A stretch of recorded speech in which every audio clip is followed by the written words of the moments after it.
Driverly.com, unlimited drama series. If my life were a movie, this would be the part where the popcorn gets stuck in your throat. There I was, sitting in my worn leather recliner at 11:30 on a Tuesday night, watching old family videos with my kids. The kind of wholesome moment that makes you feel like maybe you're not completely failing at this whole father thing. My name is David Carter, and at 49, I'm what you'd call unremarkably average. I work as a senior accountant at Henderson and Associates, drive a 7-year-old Honda Civic, and live in the kind of faded suburban neighborhood where everyone knows your business before you do. My wife Marta runs the creative department at Pinnacle Advertising downtown, making twice what I do and never letting me forget it. Dad, maybe we should call it a night, my son Ross said, shifting uncomfortably on the couch. At 22, he's got that nervous energy that comes from knowing something you wish you didn't. Come on, one more, I said, clicking through the laptop folders. Remember that camping trip to Lake Morrison? Your mom actually smiled in those pictures. That's when I saw it. A folder labeled Recent Videos that I'd never noticed before. My cursor hovered over it like a moth drawn to a flame that's definitely going to burn its wings off. Dad, seriously, let's just... Ross started, but I was already double-clicking. The video opened in full screen. Shaky phone footage, clearly shot from inside a car. The audio was muffled, but I could make out voices. Familiar voices. My wife's laugh, the genuine one she used to save for me, mixed with another voice that made my stomach drop like a broken elevator. Jake Morrison. My best friend since college. My business partner on weekend consulting gigs. The guy who helped me propose to Marta 23 years ago. In the video, they were in his BMW, parked behind the old Sears building downtown. Marta was leaning across the center console, her hand on his chest, looking at him the way she used to look at me before life got complicated, before bills and mortgages, and the slow erosion of everything we'd built together. Turn it off, my daughter Amelia whispered from the doorway. At 20, she's got her mother's sharp features and her own talent for cutting straight to the heart of things. But I couldn't turn it off. I watched my wife of 23 years kiss my best friend with the kind of passion I hadn't seen from her in years. Watched her laugh at something he whispered. Watched her check her wedding ring, my grandmother's ring, and slip it into her purse like it was evidence of a crime. The video ended. The room went silent except for the hum of the refrigerator in the kitchen and the sound of my world quietly collapsing.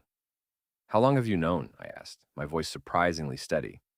Ross and Amelia exchanged glances, the kind of look that passes between siblings when they're deciding whether to lie to protect someone they love.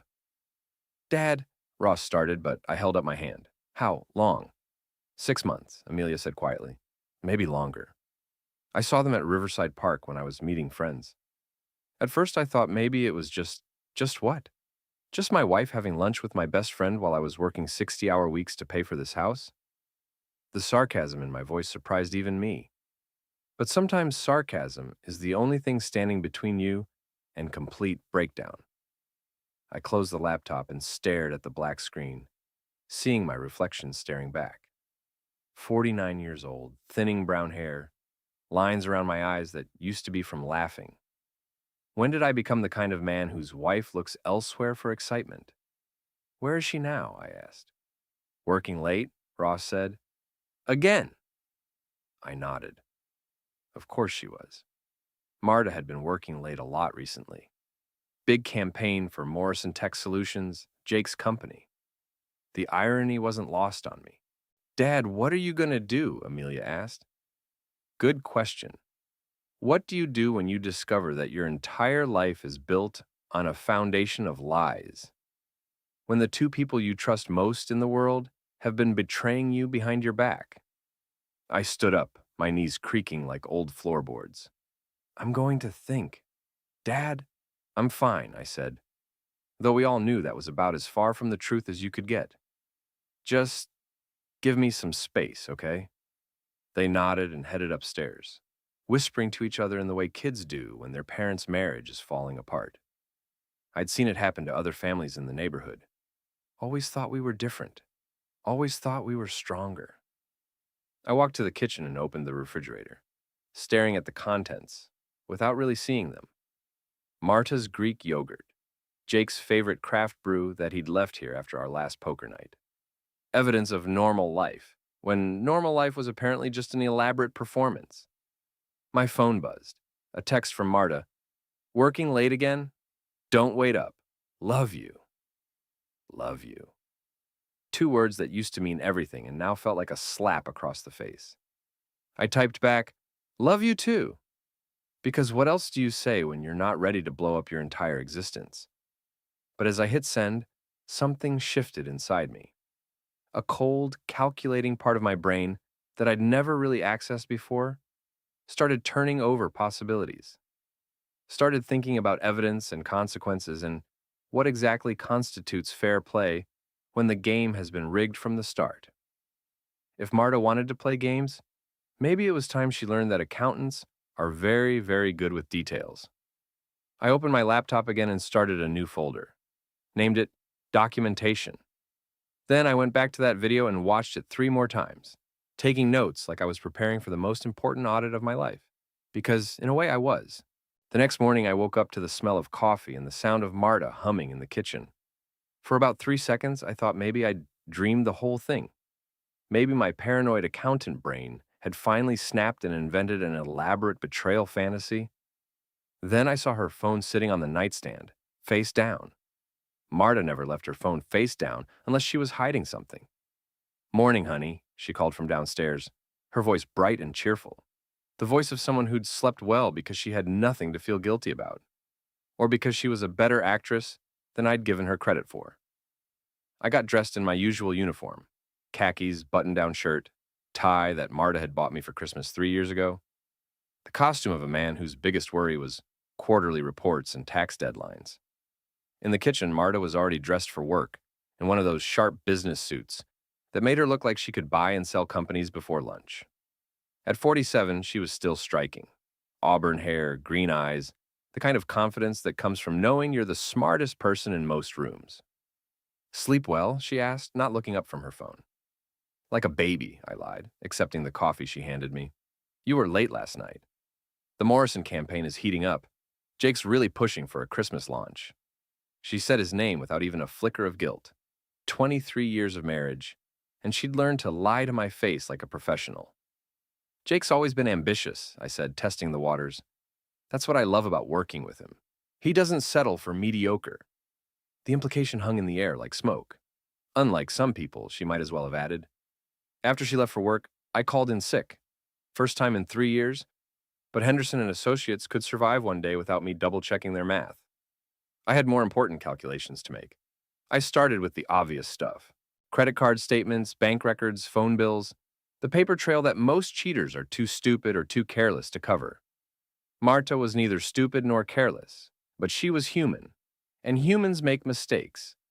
The credit card statements told an interesting story. Lunch at Romano's, our anniversary restaurant, on days when she'd told me she was eating at her desk. Gas station charges across town, near Jake's house. A charge at Victoria's Secret that made my stomach turn, because Marta hadn't worn anything from Victoria's Secret for me in years. But the real gold mine was her laptop. Marta was meticulous about logging out of her work computer, but she'd gotten sloppy with her personal email. Probably figured I was too boring to go looking. She was wrong. The emails went back 8 months. Started professional. Campaign strategies, meeting schedules, budget discussions. But by month 3, the tone had shifted. Inside jokes, casual mentions of grabbing coffee, a photo attachment labeled Lunch at Riverside that showed them sharing a table at the little cafe where we'd had our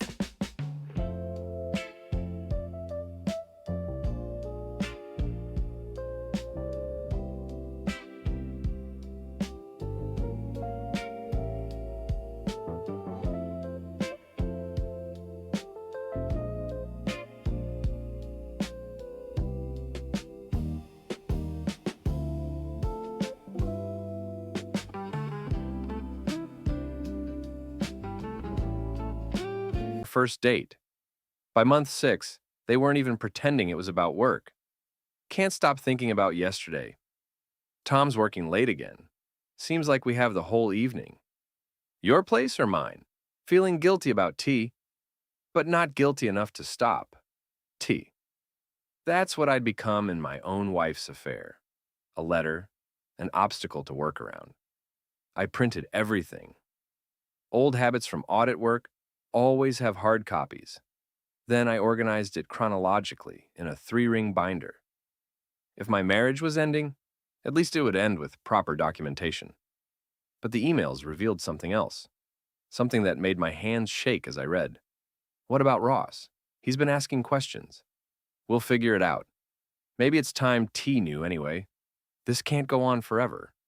I keep thinking about what you said, about starting over. With you? In a heartbeat. But the logistics, money won't be a problem.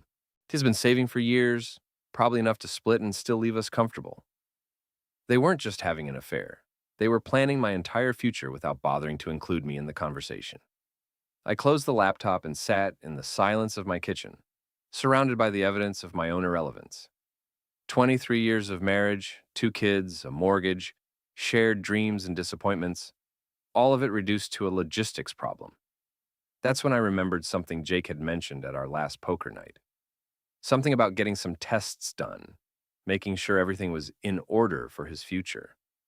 At the time, I'd assumed he meant business planning. Now I wondered if he'd meant something else entirely. I grabbed my keys and headed for the clinic downtown. If Jake was planning a future with my wife, I needed to know exactly what I was dealing with. And if my suspicions were right, those logistics Marta was worried about were about to get a lot more complicated. Because there's one thing about accountants that most people don't realize.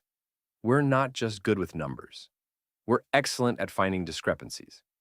And I was starting to suspect that the biggest discrepancy in my life wasn't just my wife's fidelity. The drive to the clinic took 20 minutes through downtown traffic, past the office building where Marta was probably sitting in another strategy, meeting with Jake, planning campaigns, and God knows what else. I parked in the clinic lot and stared at the building, trying to work up the courage to walk inside. Getting a paternity test felt like crossing a line I couldn't uncross. But then again, my wife crossing lines seemed to be a family tradition now. Inside, the receptionist was a middle-aged woman with kind eyes and the sort of gentle manner that suggested she'd seen plenty of men in my situation. I need to arrange a paternity test, I said quietly. She nodded without judgment. For legal purposes or personal knowledge? Personal, I said, very personal. An hour later, I was walking out with a testing kit and instructions that seemed absurdly simple for something that might blow up what was left of my family. Cheek swab, mail it in, wait for results that would either confirm my worst fears or give me one less thing to worry about. I thought about Ross, my younger son, who'd always looked more like Jake than me. Thought about the timing, 20 years ago, right around when Jake and his first wife were having problems, right around when Marta and I were going through our own rough patch after Amelia was born. The pieces were starting to fit together in ways that made me wish I'd never learned to count. The paternity results arrived on a Thursday morning in a plain white envelope that looked innocent enough to contain a utility bill. I sat in my car in the Henderson & Associates parking lot, staring at the return address, knowing that whatever was inside would change everything. Inside was a single sheet of paper with numbers and percentages that told a story I wasn't ready to hear. Probability of paternity, 0.00%. Ross wasn't my son. I sat there for a long time watching my coworkers walk into the building, carrying their coffee and their normal problems. Traffic tickets and mortgage payments and whether to refinance. Problems that seemed quaint and manageable compared to the bomb that had just gone off in my lap. 20 years. 20 years of little league games and homework help and father-son camping trips with a kid who wasn't mine. 20 years of Jake clapping me on the back and telling me what a great father I was, all while knowing the truth. My phone rang. Marta. Hey, honey, just wanted to let you know I'll be late again tonight. Jake's taking the team out to celebrate landing the Henderson account. The Henderson account, my company's account. Jake was celebrating stealing business from my employer while sleeping with my wife and raising his son in my house. That's great, I heard myself say. You two make a good team. We really do, she said, and I could hear the smile in her voice. Anyway, don't wait up. Love you. She hung up before I could respond, which was probably for the best, because what I wanted to say wouldn't have been appropriate for a public parking lot. I walked into work on autopilot, nodded at the receptionist, made small talk with my assistant about quarterly projections, spent the day reviewing spreadsheets and pretending that numbers still made sense when my entire life had just been recalculated. At lunch, I drove to Jake's office. Morrison Tech Solutions occupied the top floor of a glass building downtown, all modern furniture and motivational posters about synergy and innovation. Jake had done well for himself since college. Better than me, certainly. Better looking, more charismatic, the kind of guy who could sell anything to anyone, including lies to his best friend for 20 years. Dave! Jake's voice boomed across the reception area as I walked in. What brings you to my corporate empire? He looked good. She texted you come back to bed at 3 a.m. Last Tuesday, you told me you were at your sister's. Watch more on Grammarly.com. 51 years old and still in fighting shape, silver at his temples that made him look distinguished rather than old. Wearing a suit that probably cost more than my monthly mortgage payment. Thought I'd take you up on that lunch offer, I said. Got some time?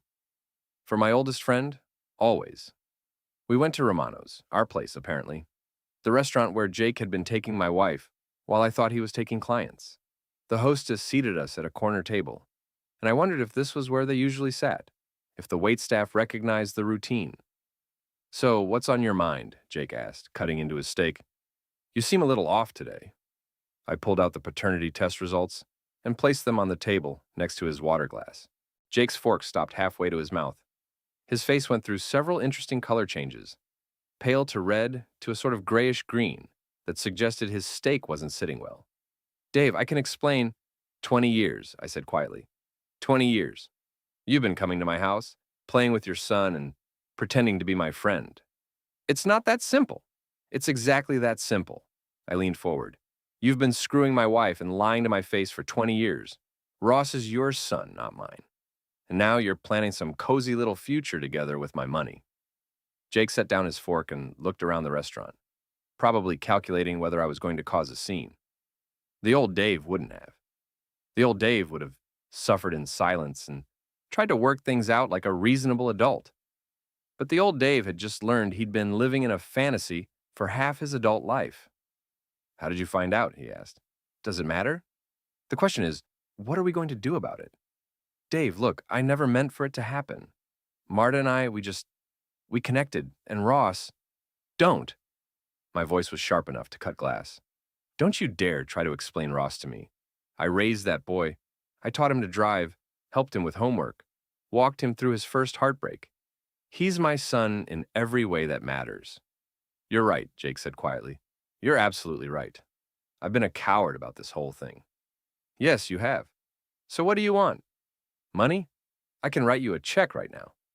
I don't want your money, Jake. I want my life back. He nodded slowly. What can I do? I smiled then, and something in my expression made him lean back in his chair. You can help me give Marta exactly what she deserves. The plan I outlined over the next 20 minutes was simple, elegant, and completely legal. Jake would continue the affair, but now he'd be working for me. Every email, every meeting, every romantic gesture would be documented. I wanted evidence of everything, the business dealings, the personal relationship, the planning for their future together.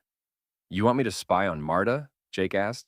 I want you to be exactly who you've always been, just more honest about it. And if I refuse? I pulled out my phone and showed him the video that had started this whole mess. Then I showed him the printed emails, the credit card statements, the timeline I'd constructed of their relationship. Then I send all of this to your wife, your business partners, and every client you've stolen from my company over the past 8 months. How do you think Morrison Tech Solutions will do when word gets out that you've been using Pillow Talk to steal accounts? Jake's face went pale again. That would destroy me. Yes, I said, it would. We sat in silence for a moment, the weight of 20 years of friendship settling between us like a gravestone.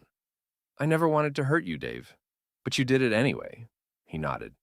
What about Ross? He doesn't deserve to get caught in the middle of this. Ross will be fine. He's got a good head on his shoulders, and he's old enough to handle the truth. Unlike some people, I don't believe in lying to the people I care about. I stood up and dropped $40 on the table, enough to cover my untouched meal and the tip. I'll be in touch, I said. And Jake? Don't even think about warning Marta. I've got enough evidence to bury both of you, but I'd rather do this the smart way. Give me what I need, and maybe we can all walk away from this with some dignity intact. I left him sitting there, staring at the paternity test results like they might change if he looked at them long enough. On the drive home, I felt something I hadn't experienced in months: control. For the first time since I'd clicked on that video, I wasn't just reacting to other people's choices, I was making my own. And I was just getting started. Jake proved to be surprisingly good at espionage, probably because he was terrified of what I'd do if he wasn't. Over the next 2 weeks, my email inbox became a treasure trove of evidence that would make any divorce attorney weep with joy. Screenshots of text messages between him and Marta, discussing everything from their next rendezvous to their plans for after the divorce. Audio recordings of phone conversations where they laughed about my cluelessness. Even a video of them at the Riverside Hotel, shot through Jake's car window as proof of their relationship for my files. The most interesting discovery was Marta's sister Victoria. I'd always thought Victoria was just Marta's annoying younger sister, the one who'd never quite gotten her life together, who borrowed money and created drama at family gatherings. Turns out Victoria was much more than that. She was the mastermind behind the financial planning. According to Jake's recordings, Victoria had been pushing Marta to divorce me for over a year, ever since her own marriage had fallen apart. She'd researched divorce law, found lawyers, even helped Marta move money into separate accounts that I didn't know existed. Tom's too stupid to see what's happening. Victoria's voice came through clearly on one of Jake's recordings. By the time he figures it out, we'll have everything locked up tight. The house, the savings, even his precious retirement fund. What about the kids? Marta asked. Ross will choose you. He's not really Tom's anyway. And Amelia's old enough to make her own decisions. Trust me, sis. This is the best thing for everyone. Everyone except me, apparently. I spent my evenings organizing the evidence into neat folders on my computer. Financial documents, communications, photographs, witness statements from Jake about business deals that had been influenced by pillow talk. If I was going down, I was taking them all with me. But first, I wanted to have a little fun.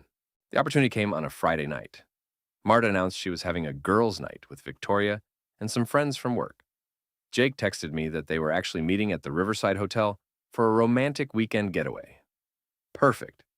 I called Ross and Amelia and asked them to meet me for dinner.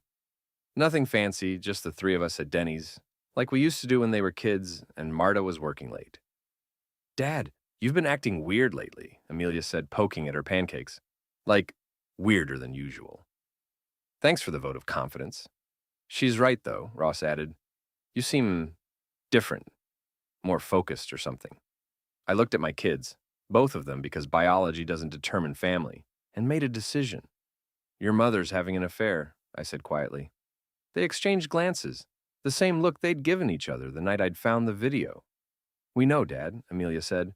We've known for months. With Jake, Ross added. We were wondering when you were going to figure it out. I laughed, surprising myself. Apparently, I'm not as smart as I thought I was. So, what are you going to do? Amelia asked. I pulled out my phone and showed them some of Jake's evidence. Nothing too explicit, just enough to demonstrate the scope of what had been happening. I'm going to give your mother exactly what she wants, I said. A divorce, but on my terms, not hers. Ross was quiet for a long moment, studying the photos on my phone. Is it true? About me not being your son? The question I'd been dreading. I met his eyes, Jake's eyes, I realized now, and told him the truth. Biologically, no. In every other way that matters? Absolutely. He nodded slowly.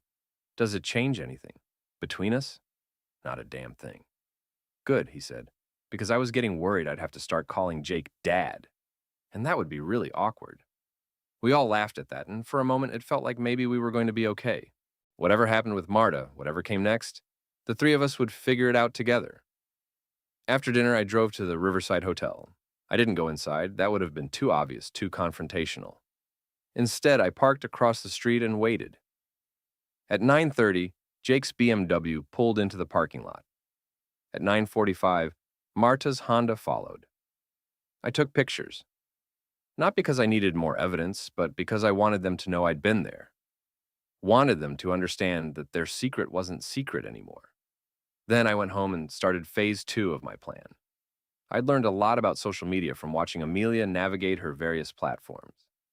Learned that information spreads faster online than wildfire, and that once something goes viral, there's no putting the genie back in the bottle.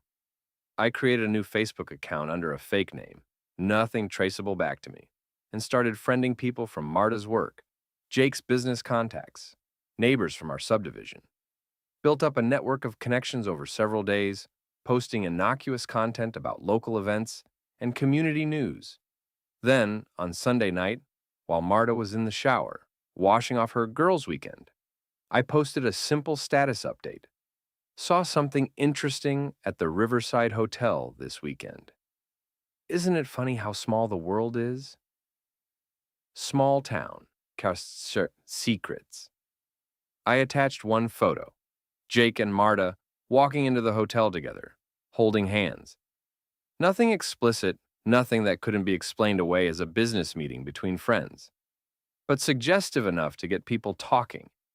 Within an hour, the post had 15 likes and 3 comments. By morning, it had been shared 12 times. Marta's phone started ringing during breakfast. "That's weird," she said, frowning at the screen. "Sarah from work is calling. She never calls this early." She answered, and I watched her face change as she listened. "I don't know what you're talking about," she said. "What photo?" More listening. Her face went pale. "I have no idea who would post something like that. It's probably just someone trying to cause trouble." She hung up and immediately started scrolling through her phone, probably searching for the post that was already spreading through her social network like a virus. "Everything okay?" I asked innocently. "Someone posted a photo online," she said, not meeting my eyes, "of me and Jake at the hotel, but it's not what it looks like." "What does it look like?" "Like we're together, romantically." "Are you?" The question hung in the air between us. 23 years of marriage, and it all came down to this moment.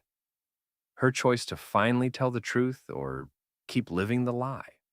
She chose the lie. "Of course not," she said. "Jake and I are just friends. You know that." I nodded and went back to my coffee. "I'm sure it'll blow over." But we both knew it wouldn't. In a town like ours, rumors have a way of taking on a life of their own. And I was just getting started. By Wednesday, the whole town was talking. The photo had made its way from Facebook to Instagram to the local community message boards. Someone had even printed copies and posted them on the bulletin board at the grocery store, though those got taken down pretty quickly. Marta was getting calls from friends, coworkers, even her mother. Jake's wife had seen the post and confronted him, leading to a screaming match in their driveway that half the neighborhood witnessed. The story was growing legs, evolving with each retelling. I watched it all unfold from my front row seat, sipping my coffee, and pretending to be just as shocked as everyone else. "I can't believe someone would do this to us," Marta said, pacing around our living room like a caged animal.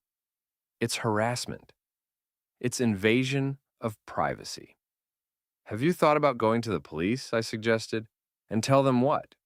Someone took a photo of me having dinner with a business partner? They'd laugh me out of the station." "Was it just dinner?" She spun around to face me, her eyes flashing with anger. "What is that supposed to mean?" "Nothing. I'm just trying to understand why someone would think the photo was worth sharing.